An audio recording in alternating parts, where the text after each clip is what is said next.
Alrighty, guys. I am currently outside. It's an absolutely beautiful day, so I figured I would do some recording outside and talk about the new monster and the event and stuff like that. And so if you hear stuff in the background, that's why. Just so as you know. So this is the new step up. I guess I should start with all of them. I'm not a big fan of this selection spawn. I think it's kind of weak. The monsters are kind of weak. And I don't think it's worth it. Maybe try it once. Because it might be worth it if you're a new player. But usually these increase exponentially in price. And I'm not a big fan of any of these procs anyway. So I think this in the selections is a pass. This one, I did not do the math for, but Valkyrie is the only monster, in my opinion, that's worth it from this. And so I think that this is still a little bit too expensive for her current use. I still think that Dark Valk is one of the most powerful monsters in the meta right now. But is it worth 600 plus gems? That would depend on you and your monster box and everything like that. So this one is a maybe, depending on your current situation and where you are. For new players, I wouldn't suggest this. I would wait, because generally speaking, new monsters are cheaper than reruns. So you generally avoid reruns and just wait for good monsters. We still have a couple interesting collabs coming up.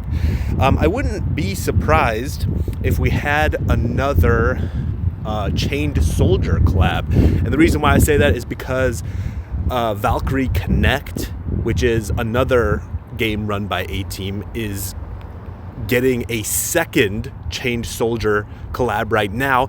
And usually we get overlapping collabs. So hardly ever do they get a collab that we don't get, and vice versa. But it does happen. This one, I'm not a fan of either. Again, none of these monsters are really good, and the amount of gems, in my opinion, it's too hit or miss. Like 38 plus, you're basically guaranteed to get a 43 cost monster, and we're closer to 46 cost than we are to 45 cost. So I don't see the value in that one either. This one's okay, but I'm not a fan of potentially getting garbage, because usually if there's a potential to get garbage, that's what you're getting. I like things that are more guaranteed or that are meta defining and super valuable. So that leads us to this step up spawn, which, as you can see, I have done a little bit of. We'll start off with the monster. I'm gonna say Nagi. She penetrates, hits twice for an incredible amount of damage. She applies Karma, which, if you don't know, is a reversing buff. So if you have, let's say that you have 180 buff in attack, magic attack, defense, magic defense, then Karma flips them. And so it turns your 180 buff into a negative 80 buff for all of the things that you have. And it applies to all of the basic buffs. So really interesting. Removes buffs. So this is kind of if you don't know, monsters can apply karma resistance and or debuff removal resistance. So she does both of them. So it should proc your karma first, and then she would remove all buffs. So right off the bat, she's actually not a bad monster in a lot of situations. Time slice by 90 seconds. So again, leaning super hard into stripping. If there's any buffs that aren't removed by normal buff removal or karma, then she immediately slices about half of their expiration time if they were just applied. She applies Absolute, which a lot of monsters have not been applying Absolute as of late. So if you missed out on an Absolute monster, it's not bad. She applies Flank, which is the newest bubble, I believe. It's the black bubble. And it is, in my opinion, the third best bubble. The best is still Barracks because it gives you 100% stats in everything. The second best is the light blue bubble that gives you defense and magic defense 100% to those, and it allows you to use the same ability continuously. This one gives you 100% to all stats like Barracks, but Barracks guarantees crits, and it also increases ability power, and it increases other things, I think, as well, like chances to break. So Barracks is just a broken bubble. So it's really hard to compare to Barracks, but Flank is not a bad bubble. Out of all the bubbles, it's probably the third best bubble. And then Burial Eclipse. Burial Eclipse is interesting. There's not a lot of monsters that apply Burial Eclipse, but it is really, really good in PvE because it removes debuffs, or it removes like base stats from the enemies, and it decreases the amount of damage that they'll do to you, and it increases the amount of damage that they take, like the ability power that they take. So overall, Burial Eclipse is not bad at all. Honestly, in PvP, PvE, and guild battles, it's quite good. Now, is it a Pandora level enemy field? No, because obviously the best fields are those that help you just kill the enemy.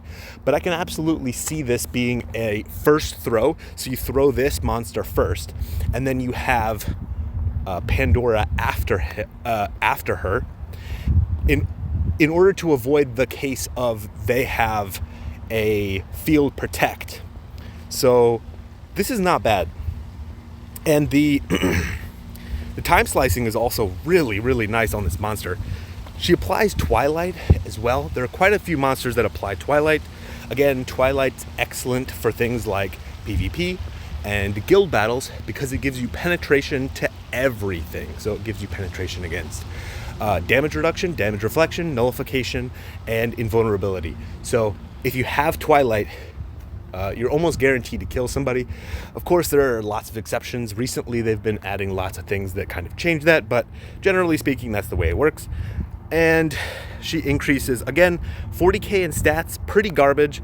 We're keeping 50k and above as the current medium of good stats. So 40k, disappointing to see. And then increases wind element by 3.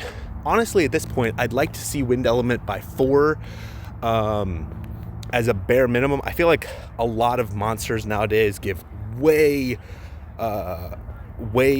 like it's really easy to stack these, but because you're only getting 40k in additional stats and it's only one extra element, you have to get it on stat. And so, in my opinion, this is a non-thing to me. It doesn't really mean anything except for there is a lack of uni defense in this monster, which is quite disappointing, to be honest. As this monster is quite good in PvP and guild battles, potentially. And then, of course, stun and beguilement resistance. Super interesting on beguilement resistance. That's super relevant right now, especially with archers potentially being one of the most impressive classes in the game.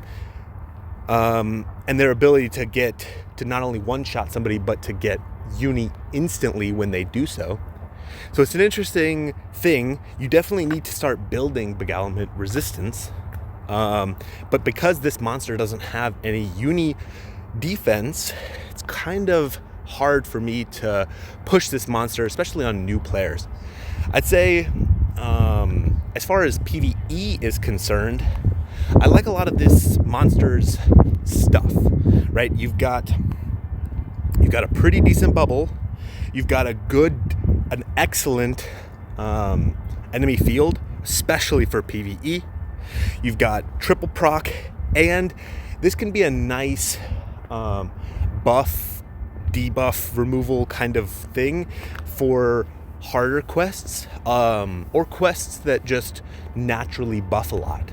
So overall, for PvE, I like this monster. I think it's, maybe 7 or an 8 out of 10, just because it gives some unique things. And Burial Collapse Burial Eclipse is excellent for PvE. When it comes to the rest of her kit, for PvP, I think she shines quite a bit as well. The Twilight, the time slicing, the buff removal, all of it screams excellent PvP, and she does pretty good damage. It's unfortunate she only hits twice, but there's nothing that you can really do about that. I think overall for PvP, I'd say she's probably an 8 or a 9 out of 10. Kind of depends, but you'd probably want to throw her second in a Coliseum match, which means that you need other people on your team to be there. And also in something like Coliseum, you have to be able to survive the first monster, and given monsters like Pandora, it might be difficult, but she's not bad. I like her for PvP as well. Now for guild battles, it's an interesting concept. I think that for wind, fire, or wind, water type throws, she can be really, really good. The reason being is Burial Collapse is excellent. Whether or not you kill them or not is irrelevant, because if you survive the enemy clash, like if you lose the clash and they win the clash, as long as they don't have field protect, you can apply Burial Eclipse, and it'll reduce the amount of damage that they're doing by a lot. And especially with the time slicing and the debuff removal, the buff removal, there's a high likelihood that you end up surviving, even if your team has lost the clash and they end up going to Crystal. So there's a lot here. There's a lot that I like for guild battles. Now, in a first round throw, I would not say that she is excellent. I think she would be a good throw if you're panicking and you know that the enemies are trying to get into Crystal and to try to uni, and you just got uni. She might be a really good monster to throw in that situation. Again, keep in mind though, she doesn't remove uni and she doesn't slow down the enemies. She doesn't kill them either. So it kind of sets up a situation where it gives you, and she doesn't buff your uni either. So she's in a weird spot for the first round of clashes. I think overall she's probably not bad to throw as like a panic uni if the enemies are potentially about to win. So there's something there, but it's a little bit lacking in the first round. Overall for clashes though, I like her a lot. I think that for guild battles, she could probably be, probably an 8 out of 10 is where I would put her. Maybe a 7 out of 10 just because she doesn't have any uni defense, which is quite necessary nowadays. But I guess it doesn't really matter. If the enemies use Pandora and they apply Pandora field, you're not surviving regardless. So maybe I'm wrong. But I don't like her. I don't dislike her, sorry. I like her quite a bit for everything. She doesn't fit anywhere, but Burial Eclipse is just really nice. And as you'll see, you're probably going to end up getting her anyway. So just having her and using her might be worth it for quite a few players. Now, let's go over the weapons. The weapons, in my opinion, are pretty garbage. They're noble. Again, keep in mind that nowadays, you want high cost, like 10 plus on cost, and at least a little bit of uni in your procs in order to be a really good proc for everything. Now, there will always be situations where certain procs are better than others, but generally speaking, that's like a baseline of what you want. Now, it's not hard to stack. It gives you cost. It does